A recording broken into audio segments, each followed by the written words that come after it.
Students మనము ఈరోజు చూడండమ్మా ఈ స్క్యూనెస్ అనేటువంటి ఈ చాప్టర్లో ప్రధానంగా మనము 3 పర్సన్స్ ఇచ్చినటువంటి ఫార్ములాస్ బేస్ చేసుకొని మనము స్క్యూనెస్ అనేటువంటిది మనం కట్టాలి. స్క్యూనెస్ అంటే వైషమ్యం. ఈ వైషమ్యంలో ప్రధానంగా 3 వ్యక్తులు మనకి కొన్ని ఫార్ములాస్ అనేటువంటి అంటే వైషమ్యాన్ని మనం క్యాలిక్యులేట్ చేయడానికి 3 ఫార్ములాస్ అనేటువంటివి ఇవ్వబడ్డాయి. దాంట్లో మొదటి వ్యక్తికి సంబంధించినటువంటి ఒక ప్రాబ్లమ్ ని మనం తీసుకుంటున్నాము. ఆ మొదటి వ్యక్తి మరి ఎవరో కాదమ్మా, చూడండి, curl Pearson skewness. Curl Pearson skewness అంటే గుర్తుంచుకుంటున్నారు. కార్ల్ పియర్సన్ అనేటువంటి ఒక వ్యక్తి ఇచ్చినటువంటి ఫార్ములా ఆధారంగా చేసుకొని మనము ఆ స్క్యూనెస్ ని మనం ఇప్పుడు ఫైండ్ అవుట్ చేస్తాము. అయితే తను ఇచ్చినటువంటి ఫార్ములా ప్రకారం తను ఏం చెప్పాడంటే, చూడమ్మా, ఏ వైషమ్యమైనా కానీ +or-1 లో ఉంటుంది అని చెప్పాడు. ఏ వైషమ్యమైనా కానీ +or-1 లో ఉంటుందని చెప్పాడు. కాబట్టి ఒక్కసారి మనం ఒక ప్రాబ్లమ్ ని సెలెక్ట్ చేసుకున్నాము. ఆ ప్రాబ్లం ఆధారంగా ఆ కార్ల్ పియర్సన్ కి సంబంధించినటువంటి ఈ స్క్యూనెస్ మనం ఫైండ్ అవుట్ చేస్తాం పిల్లలు. అయితే చూడండి, దీంట్లో మనకి ఒక్కసారి ఈ ఫార్ములా కనుక మనం అబ్జర్వ్ చేస్తే మనం ప్రీవియస్ క్లాసెస్ లో లేదా మనం ప్రీవియస్ టాపిక్స్ లో మనం నేర్చుకున్నటువంటి అంశాలు ఇక్కడ ఉన్నాయి. ఒక్కసారి ఏదో ఒకసారి పరిశీలన చేస్తాం. చూడండి అమ్మా, ఈ కార్ల్ పియర్సన్ స్క్యూనెస్ కి సంబంధించిన ఫార్ములా ఏంటంటే ఎస్కేపి, పి ఫర్ పియర్సన్. అర్థమవుతుందమ్మా? SK means skewness. స్క్యూనెస్ కి షార్ట్ ఫామ్ ఎస్కే అంటాము. Okay, P for Pearson. ఓకేనా? అయితే తన యొక్క ఫార్ములా ఏం చెప్పాడంటే ఇక్కడ చూడండి, x bar minus Z over by sigma లేదా రో. మనం ప్రామాణిక విచలనం కట్టాం కదమ్మా, అంటే అంకమధ్యమము మైనస్ బాహుళకము ఓవర్ బై ప్రామాణిక విచలనము. దీన్ని ఆధారంగా చేసుకొని మనము ఆ వైషమ్యాన్ని మనము లెక్కించవచ్చట. అయితే ఇప్పుడు దీంట్లో x బార్ విలువ కావాలి, z విలువ కావాలి, మరియు ఈ సిగ్మా విలువ కావాలి. కాబట్టి ఒక్కొక్క దాన్ని కూడా మనము మనకి ఇచ్చినటువంటి ఈ ఏదైతే డేటా ఉందో దీని ఆధారంగా మనం చేయాల్సి ఉంటుందమ్మా. దీంట్లో ఫస్ట్ x బార్ కొడుతున్నాం. చూడండి పిల్లలు, x బార్ కట్టాలంటే ఫార్ములా చూడండి. ఫార్ములా చూడండి అమ్మా, x bar equals to a plus sigma f dx by n. ఓకేనమ్మా? మరి ఇది మనము ఫస్ట్ చాప్టర్ కేంద్ర స్థానపు కొలతలు, సెంట్రల్ టెండెన్స్ అనేటువంటి ఆ యూనిట్ లో మొదటి చాప్టర్ మనకి అర్థమెటిక్, అదే x బార్. దీంట్లో ఒక్కసారి మీరు ఆ ప్రీవియస్ నాలెడ్జ్ ఒకసారి రికలెక్ట్ చేసుకోండి. దీంట్లో ఫస్ట్ చూడండి అమ్మా, x అంటే మనకి ఇచ్చినటువంటి విలువలు ఇక్కడ ఏమున్నాయంటే తరగతి అంతరాలు, అదే క్లాస్ ఇంటర్వల్స్ ఉన్నాయి. నెక్స్ట్ వన్ ఫ్రీక్వెన్సీ ఉన్నాయి. కానీ ఈ x అనేటువంటిది ఉందా? లేదు. ఆ x విలువను మనం ఇప్పుడు ఫైండ్ అవుట్ చేయాలి పిల్లలు. x విలువ ఫైండ్ అవుట్ చేయాలంటే ఇగో చూడండి అమ్మా, ఇక్కడ రాస్తున్నాను. x ఈక్వల్స్ టు ఒకసారి చూడండి, మనకి సాధారణంగా చూడండి అమ్మా, దిగువది ఎగువది కలిపి బై 2 చేయాలి. దిగువది ఎగువది కలిపి బై 2 చేయాలి. చేస్తే ఎంత వస్తుందమ్మా ఇక్కడ చెప్పండి? దిగువది ఎగువది కలిపితే ఎంత అవుతుంది? 20/2 చేస్తే ఎంత అవుతుంది? 10. అంతేనా? నెక్స్ట్ ఇక్కడ ఎంత ఉందమ్మా? 20 + 40 ఎంత? 60. 60/2 ఎంత? పిల్లలు, ఇక్కడ డిస్టెన్స్ 20 కదా, ఇక్కడ డిస్టెన్స్ కూడా 20. ఇంతకు ముందు వరకు 0 to 10, 10 to 20 ఉండేది కదా, అక్కడ డిస్టెన్స్ 10, 10. ఇక్కడ 20, 20. నెక్స్ట్ వన్ చూసుకోండి. నెక్స్ట్ వన్ ఓకే పిల్లలు, మనకి ఏ విలువలు వచ్చాయమ్మా చూసుకోండి. ఫార్ములాలో x విలువ మనము ఫైండ్ అవుట్ చేసాము. నెక్స్ట్ మనకి కావాల్సినటువంటి ఫార్ములాలో dx. ఓకే పిల్లలు, ఇక్కడ రాస్తున్నాను చూడండి అమ్మా. Okay, dx. ఓకేనా? dx equals to x minus a. Okay పిల్లలు, dx equals to x minus a. అయితే పిల్లలు చూడండి, ఈ x విలువల్లో ఏదో ఒక దాన్ని మనం ఏగా ఊహించుకోవాలి. ఓకేనమ్మా? కాబట్టి ఆ ఏ ప్లేస్ లో మనం x లో చిన్న విలువను ఊహించుకుంటామా? దీన్ని ఊహించుకుంటామమ్మా. ఓకే, చూడండి, గుర్తుంచుకోండి పిల్లలు, ఇది ఫస్ట్ చాప్టర్. ఒకవేళ మీరు ఎవరైనా మర్చిపోయినా ఇక్కడ రికలెక్ట్ చేసుకోండి. x మైనస్ 10 10 కదమ్మా, x మైనస్ 10. ఇప్పుడు చూస్తే dx విలువ కావాలంటే x మైనస్ 10 చేసుకొని వెళ్ళాలి. ఇక్కడ x ఎంత 10, 10 మైనస్ 10 ఎంతమ్మా 0. ఓకే, నెక్స్ట్ వన్ ఎంతమ్మా 20, next one 40, next one 60, next one 80. Okay పిల్లలు, మనకి ఏ విలువలు వచ్చాయి? dx వాల్యూస్ వచ్చాయి. పిల్లలు చూసుకోండి, ఫార్ములాలో dx వరకు వచ్చాం. నెక్స్ట్ ఏముందమ్మా f dx. పిల్లలు చూడండి, ఎక్కడేమో ఫ్రీక్వెన్సీ వాల్యూస్ ఉన్నాయి, ఎక్కడేమో dx వాల్యూస్ ఉన్నాయి. అయితే ఫ్రీక్వెన్సీని dx తో మల్టిప్లై చేస్తే f dx వచ్చేస్తుందా లేదా? కాబట్టి ఇదిగో f dx. పిల్లలు చూడండి, ఈ రెండింటిని మల్టిప్లై చేయాలి కదా, చేస్తే 0, next okay 240, next one 1200, next 840, 480. Okay పిల్లలు, మనకి ఏ వాల్యూస్ వచ్చాయమ్మా? f dx వాల్యూస్ చూసుకుంటారు. f dx వాల్యూస్ వచ్చాయి. అయితే ఈ f dx ని ముందేముంది?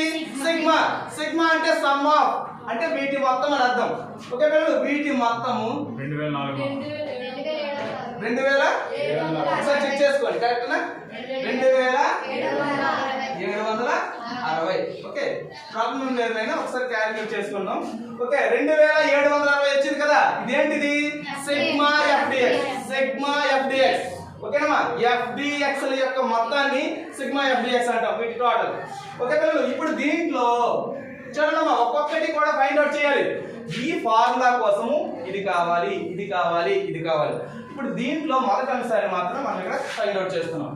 ఇప్పుడు ఏ విలువ ఇక్కడ మన దగ్గర ఉందా? ఎంతమ్మా 10 కదా, 10 plus sigma f dx value ఎంత? 2760. ఓకేనమ్మా,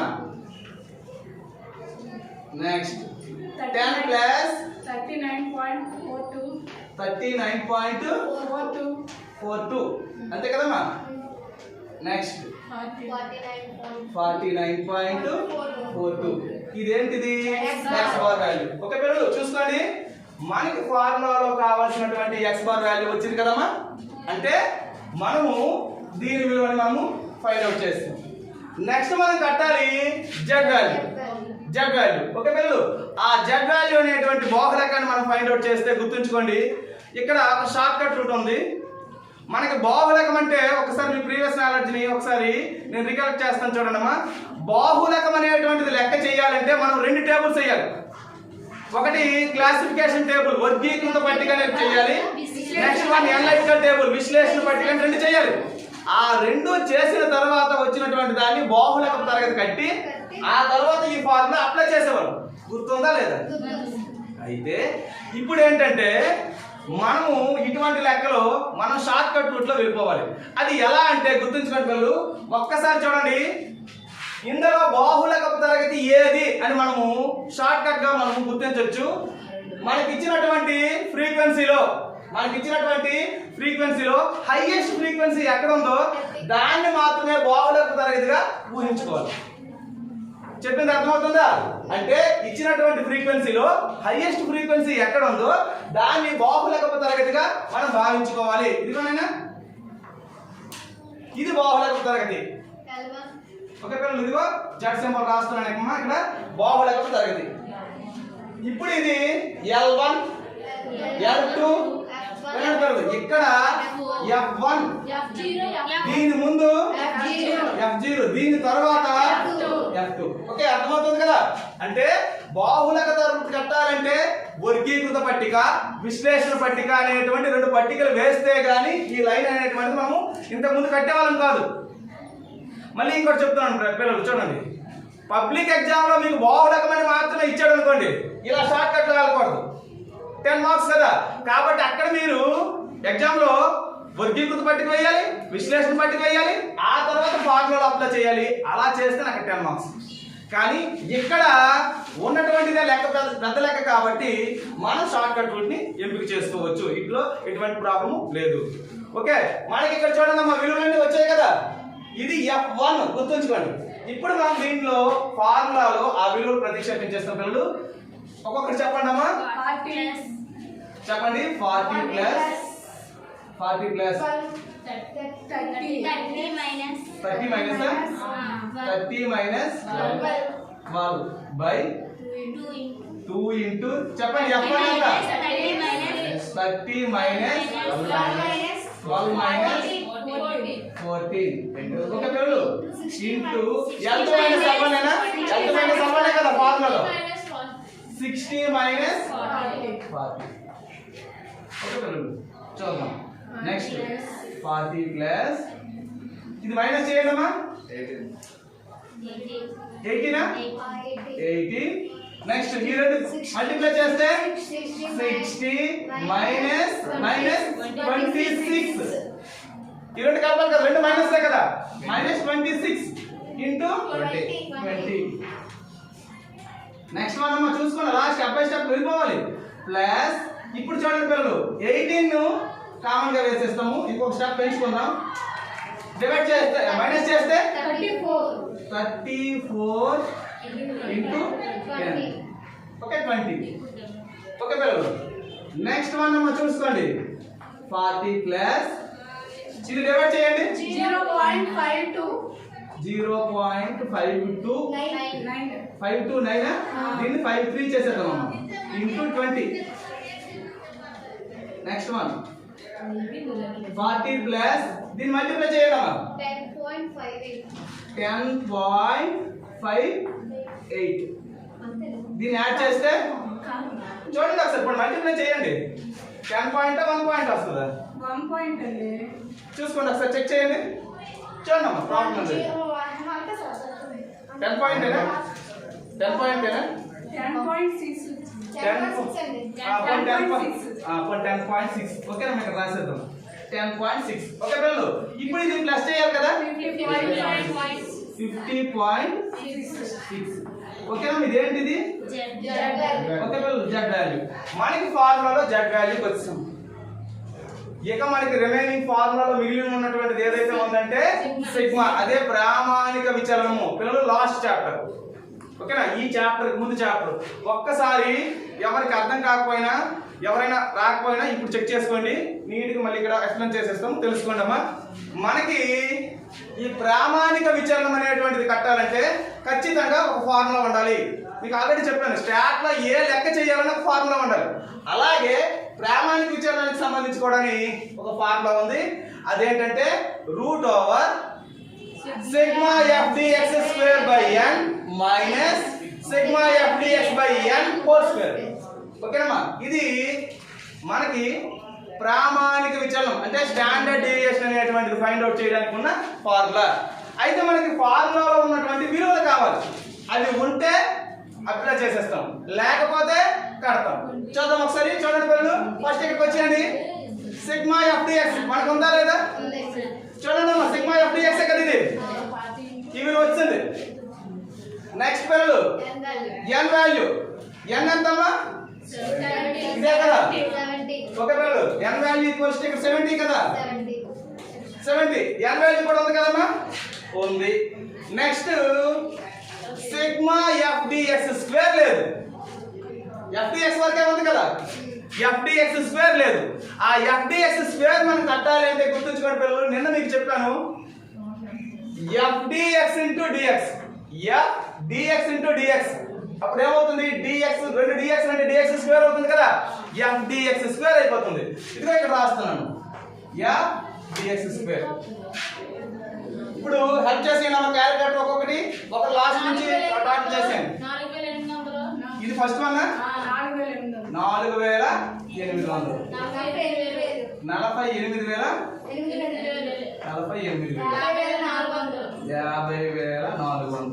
కిలో ఒక నోట్ చేసేయండి అమ్మ. నెక్స్ట్ వన్ 38,400 1,41,600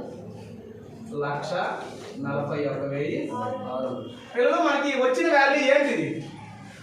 ఈ వచ్చిన వాల్యూ ఏంటంటే sigma FDX square value, sigma FDX square value. ఇప్పుడు మనకి ఫార్ములాలో ఉన్నటువంటి అన్ని విలువలు మన దగ్గర ఉన్నాయి కాబట్టి ఫార్ములాలో అప్లై చేసేద్దాం. చూడండి పిల్లలు చూడండి, ఇప్పుడు సిగ్మా ఎఫ్డిఎక్స్ స్క్వేర్ వాల్యూ ఎంత? 1,41,600 బై n వాల్యూ ఎంత? 70 మైనస్ సిగ్మా ఎఫ్డిఎక్స్ ఎంత? 2760 బై 70 హోల్ స్క్వేర్ కదమ్మా, హోల్ రూట్. ఓకే పిల్లలు, అంటే ఫార్ములాలో ఉన్నటువంటి విలువల్ని ప్రతిక్షేపించాం. ఇప్పుడు ఇక్కడ ప్రాసెస్ చేద్దాం, ఒక్కొక్కటి ప్రాసెస్ చేద్దాం. చూడండి, ఫస్ట్ దీన్ని డివైడ్ చేయండి అమ్మా. 2027 చూడండి, కరెక్ట్ చూసుకోండి ఒకసారి చెక్ చేయండి.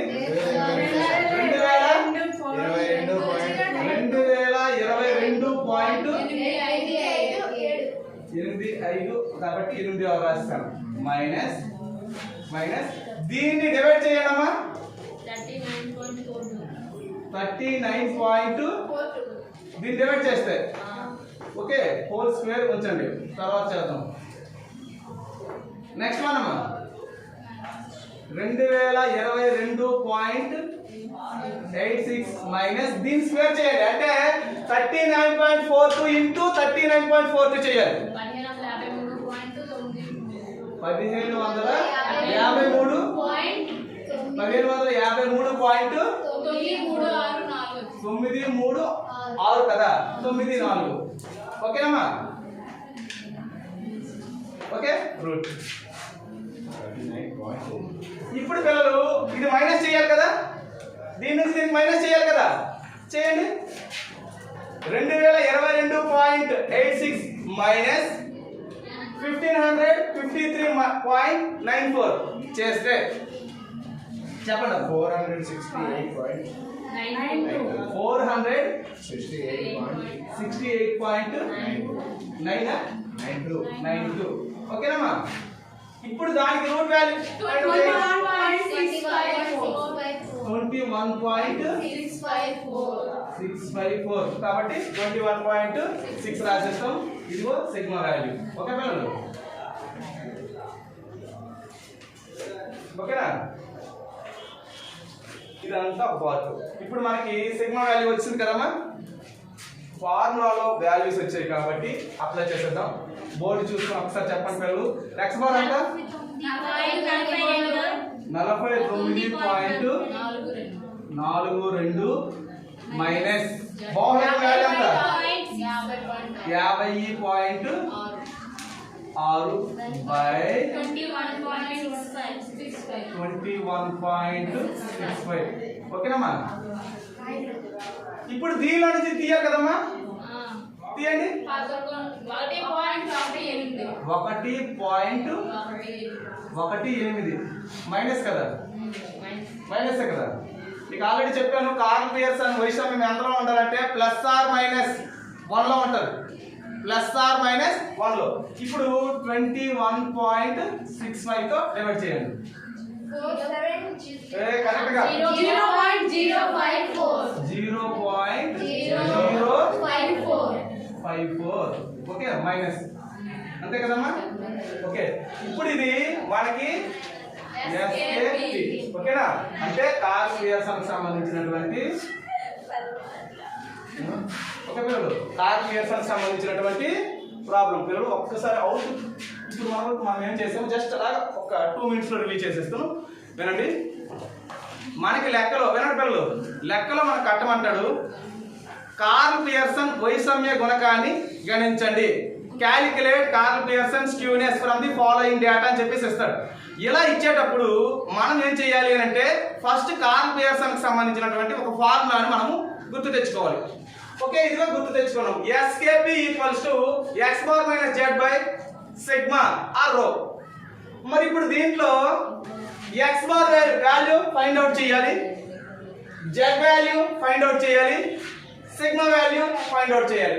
ఇలా 3 వేరు ప్రాసెస్లు చేసి 3 విలువల్ని మనం లెక్కించాలి. అలా లెక్కించినటువంటి అంటే అంక మధ్యం లెక్కించాము, బాహులకం లెక్కించాము, నెక్స్ట్ వన్ ప్రామాణిక విచలనం లెక్కించాం. ఈ 3 విలువలు మనకి వచ్చిన తర్వాత వాటిని ఏదైతే కార్ల్ పియర్సన్ ఇచ్చినటువంటి ఫార్ములా ఉందో దాంట్లో అప్లై చేసాం. ఇదిగో మనం అప్లై చేసి ఆ ఎస్కేపీకి సంబంధించినటువంటి ఆ వైషమ్య విలువ మనం ఫైండ్ అవుట్ చేసామమ్మా. ఇలా మనం కార్ల్ పియర్సన్కి సంబంధించినటువంటి వైషమ్యాన్ని లెక్కిస్తాం. ఓకే, ఇంతటితో ఈ క్లాస్ క్లోజ్ చేస్తున్నాము.